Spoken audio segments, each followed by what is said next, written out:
जय माता दी दोस्तों, स्वागत है आपका हमारे YouTube चैनल पर।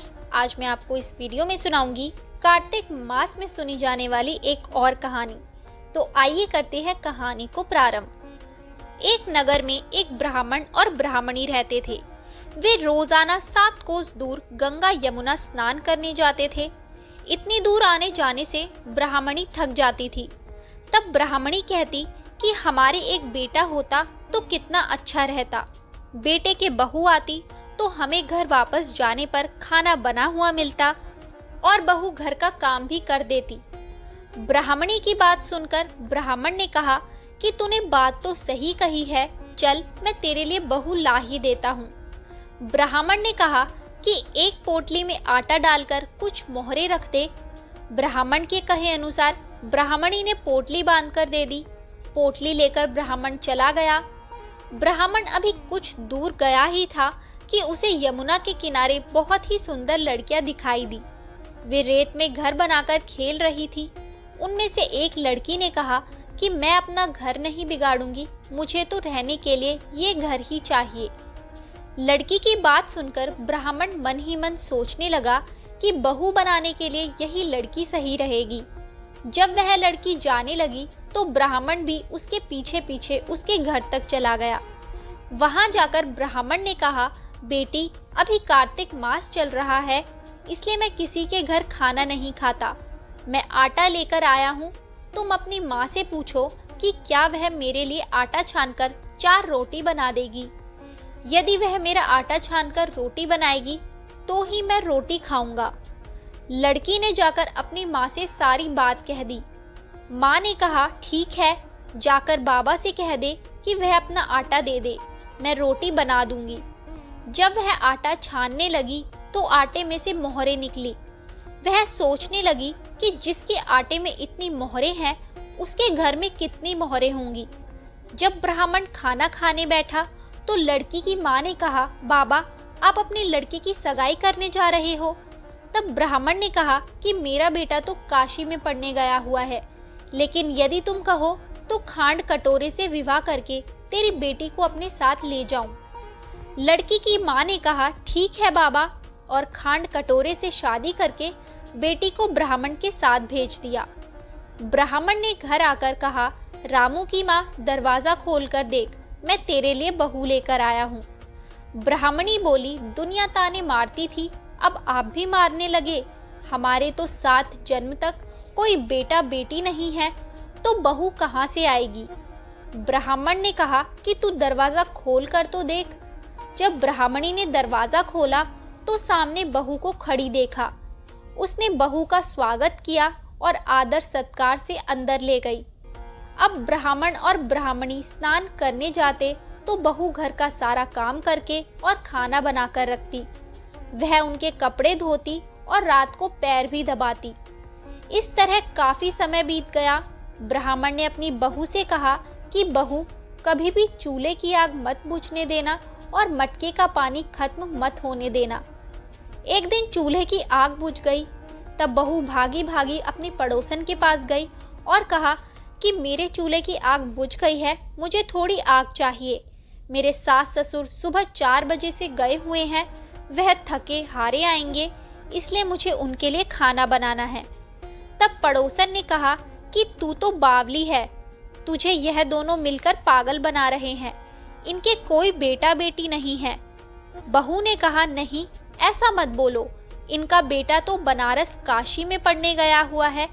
तब पड़ोसन ने कहा कि यह तुझे झूठ बोलकर लाए हैं, इनके कोई बेटा नहीं है। अब बहू पड़ोसन की बातों में आ गई और कहने लगी कि अब आप ही बताओ मैं क्या करूं। पड़ोसन ने कहा कि करना क्या है, जब तुम्हारे सास ससुर आए तो जली फूकी रोटियां बनाकर दे देना और बिना नमक की दाल बनाकर दे देना। खीर की कड़छी दाल में और दाल की कड़छी खीर में डाल देना। वह पड़ोसन की सारी सीख लेकर घर आ गई। जब उसके सास ससुर घर आए तो उसने ना तो उनका आदर सत्कार किया, ना ही उनके कपड़े धोए। जब उसने सास ससुर को खाना दिया तो सास बोली, बहू आज यह रोटियां जली फूकी क्यों हैं और दाल भी अलूनी है। तब बहू ने पलटकर जवाब दिया कि एक दिन ऐसा खाना खा लोगे तो कुछ बिगड़ नहीं जाएगा तुम्हारा। सास ससुर को खरी खोटी सुनाकर वह फिर से पड़ोसन के पास गई और बोली कि अब आगे क्या करना है। पड़ोसन ने कहा कि अब तुम सातों कोठों की चाबी मांग लेना। अगले दिन जब उसके सास ससुर स्नान करने के लिए जाने लगे तो बहू अड़ गई कि मुझे तो सातों कोठों की चाबी चाहिए। तब ससुर ने कहा कि इसे चाबी दे दो, आज नहीं तो कल इसे ही देनी है। तब सास ने बहू को चाबी दे दी। सास ससुर के जाने के बाद जब बहू ने दरवाजे खोले तो देखा कि किसी में अन्न भरा है, किसी में धन भरा है और किसी कोठे में बर्तन पड़े हैं। जब उसने सबसे ऊपर का सातवां कोठा खोला तो देखा कि शिव जी, पार्वती माता, गणेश जी, लक्ष्मी माता जी, पीपल पथवारी, कार्तिक के ठाकुर, राई दामोदर, तुलसी जी का बिड़वा, गंगा यमुना व 33 कोटि देवी देवता विराजमान हैं। वहीं पर एक लड़का चंदन की चौकी पर बैठा माला जप रहा है। यह सब देखकर उसने लड़के से पूछा कि तू कौन है।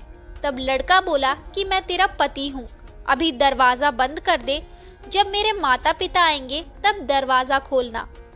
यह सब देखकर बहू बहुत खुश हुई और 16 श्रृंगार कर सुंदर वस्त्र पहनकर अपने सास ससुर का इंतजार करने लगी।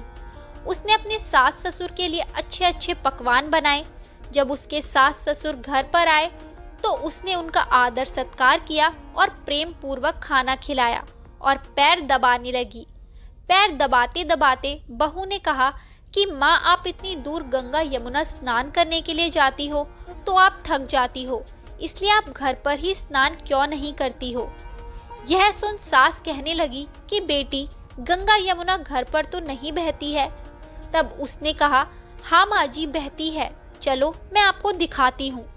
जब बहू ने सातवां कोठा खोलकर दिखाया तो उसमें शिव जी, पार्वती जी, गणेश जी, लक्ष्मी जी, पीपल पथवारी, कार्तिक के ठाकुर, राई दामोदर, तुलसी जी का बिड़वा, गंगा यमुना बह रही हैं और 33 कोटि देवी देवता विराजमान हैं।